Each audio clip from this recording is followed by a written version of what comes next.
ભાજપ દ્વારા સમગ્ર દેશની સાથે રાજ્યમાં પ્રદેશ પ્રમુખ અને મુખ્યમંત્રીના અધ્યક્ષ સ્થાને સદસ્યતા અભિયાન 2024નો શુભારંભ કરવામાં આવ્યો હતો, જે અંતર્ગત બોટાદના સ્વામિનારાયણ ગુરુકુળ ખાતે સદસ્યતા અભિયાન જિલ્લા કક્ષાની બેઠક યોજાઈ હતી। આ બેઠકમાં સદસ્યતા બેઠક સૌરાષ્ટ્ર ઝોનના ઇન્ચાર્જ સહ ઇન્ચાર્જ માનસી પરમા,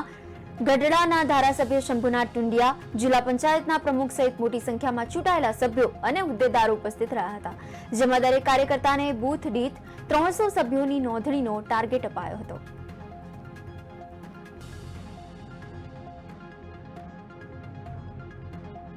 સદસ્યતા અભિયાન 2024 ભારતીય જનતા પાર્ટી દ્વારા જે ગત 2 તારીખે રાષ્ટ્રીય અધ્યક્ષ દ્વારા માન્ય શ્રી નરેન્દ્રભાઈને સદસ્યતા ભારતીય જનતા પાર્ટીના આપી ગઈકાલે ગુજરાત પ્રદેશના અધ્યક્ષ માન્ય શ્રી સી આર પાટીલજી, ગુજરાતના મુખ્યમંત્રી શ્રી ભૂપેન્દ્રભાઈ પટેલ, ત્યારબાદ આજે જિલ્લા દ્વારા જે લોન્ચિંગનો કાર્યક્રમ કરવામાં આવ્યો